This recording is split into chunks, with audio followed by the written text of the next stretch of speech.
TV, el magazine, como es costumbre, el ingeniero Eddie Román y Ricardo Hurtado quienes habla, con más información, pero quería recordarle a los amigos televidentes que cualquier sugerencia, cualquier aporte que quieran dar a este magazine que es de todos ustedes, pueden escribirnos a enpunto.tv@gmail.com. enpunto.tv@gmail.com, ese es el correo del programa y vamos a recibir todas sus sugerencias. Siguiendo con el programa, Eddie, ¿sabías tú cuánto cuesta limpiar las playas de Miraflores y La Punta? Según un estudio, esto cuesta más de 100.000 soles al año. Los municipios gastan más de 100.000 soles al año en limpiar las playas de los residuos domésticos, comerciales e industriales que los ríos Rímac y Chillón llevan al mar. La limpieza de playas en Miraflores representa un gasto anual de 100.000 soles al año, 20% del presupuesto anual del barrio de Calles. Esto lo dijo Arturo Alfaro, presidente de la ONG Vida. Así de que se gasta mucho dinero en limpiar las playas y esta es una recomendación. Los visitantes, los veraneantes que acostumbran ir a las playas deben tener más cuidado, deben cuidar las playas, no deben, porque esto también causa contaminación. Y siempre hay campañas de los municipios, pero a nosotros los peruanos nos falta más cultura en este tema. Entonces siempre es recomendable no arrojar basura en las playas.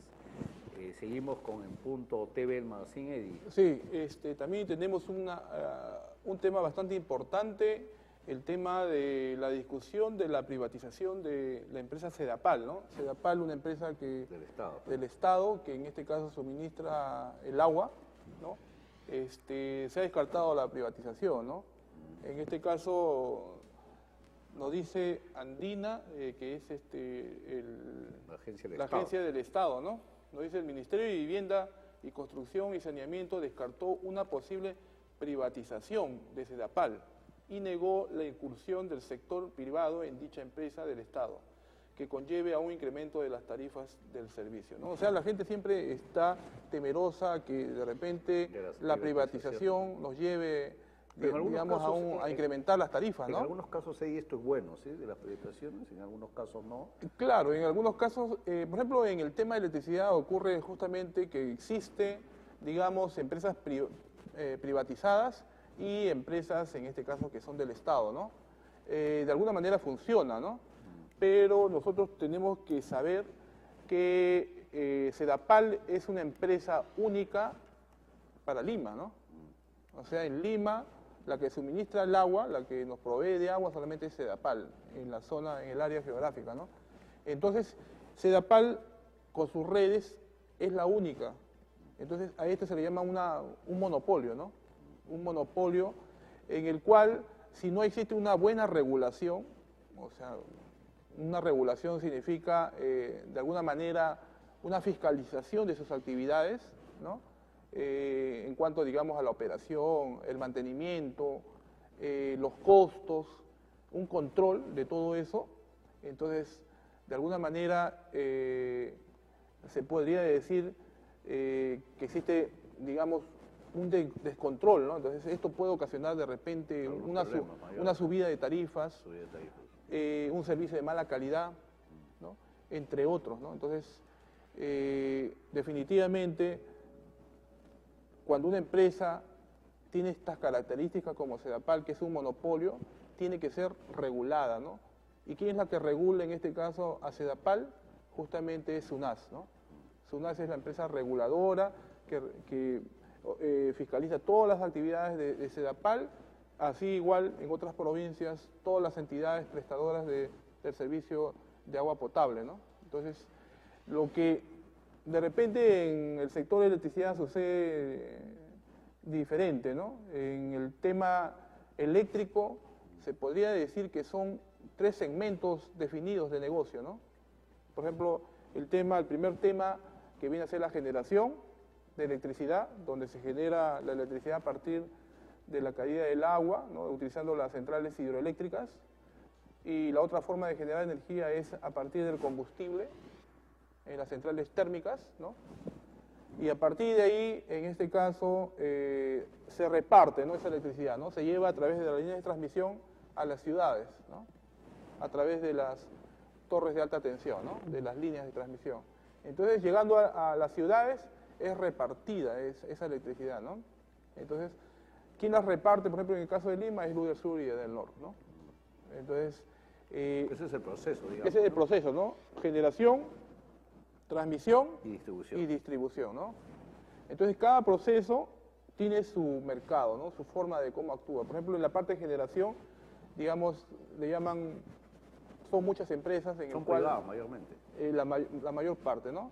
Pero hay algunas estatales. Por ejemplo, en el caso, digamos, está ahí Electroperú, ¿no? Que es una empresa del Estado, que tiene su central, la central Santiago Antunes de Mayolo, ¿no? Está Edegel, está así, una serie de empresas que entre ellas compiten, se puede decir, ¿no? Para generar energía eléctrica a bajo costo, ¿no? Pero después toda esa energía es transmitida ya con las líneas de transmisión, que ese mercado, esa transmisión ya es un mercado que lo maneja una sola empresa, ¿no? Que es un monopolio. Y en Lima ya son dos empresas, una para la parte norte y otra para la parte sur, que es Luz del Sur y del Norte, y también es un monopolio. Entonces, en esos monopolios es necesario que entre la entidad reguladora, ¿no? En este caso, la entidad reguladora es el OCINER. OCINER, ¿no? OCINER, Sí, ¿no? yo te lo decía, Eddie, en el caso de los privados y los estatales, sea como el tema de los teléfonos. Me hacía recordar el tema de la compañía peruana de teléfonos. Si te acuerdas que Claro. en esa época, el sacar una línea telefónica, de repente muchos televidentes que nos están en estos momentos viendo, se acuerdan que era imposible. O sea, el pedir una línea telefónica podían Claro. pasar años hasta que no te la pusieran. Y se criticaba mucho este tema De hasta la que se privatización, privatizó y entró pues esta empresa, los españoles, y de alguna manera se agilizó. Pero en algunos casos, por eso te digo, es bueno la privatización y en otros no. Claro, no, la privatización en general es bueno porque de alguna manera Es una entra inyección económica, la sí. competitividad y hay inversiones, ¿no? Hay inversiones. Eso es importante, ¿no? Pero siempre y cuando exista de alguna Un manera control, un sí. ente que regule, ¿no? Que regule, que fiscalice, que supervise, en este caso, a las actividades de la empresa. Entonces, eso es lo que se tiene que buscar, ¿no? Se podría decir que lamentablemente en el sector eléctrico, la parte de generación, existe una mixtura, ¿no? O sea, hay empresas eléctricas del Estado, empresas eléctricas privadas, ¿no? Yo, a mi parecer, debería en este caso definirse, ¿no? O bien trabajamos con las privadas, o bien trabajamos con las públicas, ¿no? Ese ya es un tema ya, digamos, de cómo debería ser la parte de generación, porque a partir de ella, a partir de ese punto, se definen las tarifas, ¿no? O sea, Es muy importante. claro, la generación es la que manda, en este caso, de alguna manera, las tarifas de electricidad que uno paga, ¿no? Al final, cuando recibe la electricidad en su casa, ¿no? Entonces, por ejemplo, digamos, ¿no? No ocurre lluvia en la sierra, ¿no? Entonces, como no ocurre lluvias en la sierra, entonces, de alguna manera la tarifa se incrementa, ¿no? Sube el petróleo, también influye sobre las tarifas de electricidad, ¿no? Entonces, es un tema que de alguna manera también está involucrado el clima, ¿no? Hasta el clima también puede influir en las tarifas, ¿no? Entonces, es un tema que lo ve o lo regula de alguna manera OCINER, ¿no? OCINER y otra entidad que en este caso viene a ser el Comité de Operación Económica del Sistema, ¿no? En el agua, también como lo mencionamos, es un monopolio, ¿no? Que está a cargo de una sola empresa, ¿no? Acá no, en Lima no puede entrar otra empresa igual a Sedapal, ¿no? Porque generaría, digamos, una eficiencia, digamos, en la parte, digamos, de brindar este servicio, ¿no? Ese más o menos esa es la figura, ¿no? Tratamos de ser bastante ilustrativos porque todo esto realmente, la estructura de cada servicio público que recibimos en casa, tanto como la electricidad como el agua, tienen realmente manejos muy complejos, ¿no? Donde se definen las tarifas al final, ¿no? Para cada usuario, ¿no? Y, digamos, existen, digamos, ciertas peculiaridades, digamos, que en donde interviene la operación y el mantenimiento en estas infraestructuras, ¿no? ¿No? Y es que nos provee, ¿no? Es muy importante que los televidentes de alguna manera sepan estos procesos de aprender un poco de cuál es el mecanismo, cómo llega la energía a las casas. Son detalles que uno debe aprender. Y el tema de los reclamos, en otro medio de comunicación te hemos escuchado también son procesos, ¿sí? Porque mucha gente a veces no sabe sus derechos, sus deberes en el tema de los reclamos, los servicios públicos, que es un tema también que se debería manejar. Hay empresas que de alguna manera uno puede ir a hacer estos reclamos. Claro, usualmente el tema, digamos, del mal servicio, de un servicio público en general, lo ve el regulador, ¿no? En este caso, ¿no? Por ejemplo, digamos, para el caso digamos, del agua, ¿no? SUNAS, ¿no? SUNAS. En el caso de la electricidad o CINER.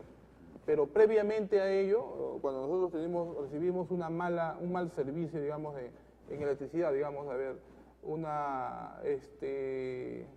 no sé, un alto consumo, digamos, ¿no? Una facturación por un alto consumo. Muy elevada. Entonces, en primera instancia vamos de frente a la empresa, ¿no? A hacer el reclamo, ¿no? Y en segunda instancia, ya cuando ya no estamos conformes con digamos, lo resuelto por la empresa, ya nos vamos ya a OCINER, ¿no? Entonces, son los procesos que uno debe conocerlo bien, entonces, y manejar los tiempos, básicamente, ¿no? Y tener el fundamento debido. ¿Sí? ¿Por qué yo hago ese reclamo, ¿no? Esa queja, ¿no? Repente, tiene que haber un fundamento. Hay que tener un fundamento realmente bastante válido, ¿no? Para que sea, digamos, recibido o aceptado por la empresa que provee ese servicio, ¿no? Sí, son temas que a diario lo pasamos, la mayoría de peruanos tenemos estos reclamos, de alguna manera tenemos que saber cuál es el proceso. En los próximos programas vamos a de alguna manera orientar a los televidentes. Es importante, ¿no? Creo que también es un tema que nosotros queremos tocarlo, pero de una manera más ilustrativa, para que los televidentes puedan entender y puedan de repente también fundamentar su reclamo, ¿no? Porque a veces uno reclama, yo veo, realmente tengo la mala experiencia de haber hecho en este caso algunos reclamos a SEDAPAL, ¿no? Y veo tan largas colas, ¿no? Sinceramente, digamos, de cuadras, ¿no? Y eso son todos los días, creo, ¿sí?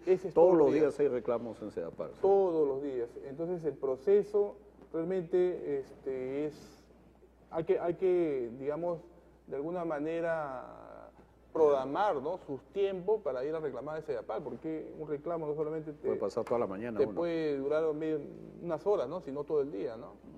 Hacer cola, presentar tu queja, después te hacen una citación para una inspección dentro de tu domicilio, después hay un informe, después tienes que ir ¿cómo se llama?, a conversar con el abogado de SEDAPAL y al final... Y siempre ellos tienen la razón. Y siempre ellos tienen la razón, ¿no? O sea, es una pérdida de tiempo a veces en vano, ¿no? Entonces, todos esos temas, de alguna manera vamos a comentarlo a lo largo del programa, invitando a personajes, en este caso, que están involucrados en este tema, ¿no?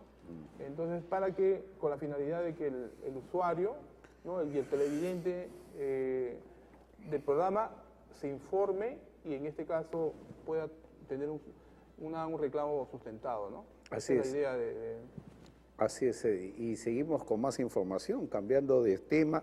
¿Sabían ustedes, televidentes, que la policía detuvo a 2 sujetos que portaban 1000 soles falsos e intentaban cambiarlos comprando tickets en la Feria Mistura? Como hemos hablado, esta feria se inició el día viernes, está funcionando en estos días hasta, me parece, la otra semana, y va mucha gente, hay mucha afluencia de público, y lo lamentable es de que sigan existiendo estos temas. Hay gente que trata de pasar los billetes falsos, los robos, por más que haya seguridad en este sitio donde van muchos visitantes, siempre suceden estas situaciones que de alguna manera causan el malestar de los que asisten.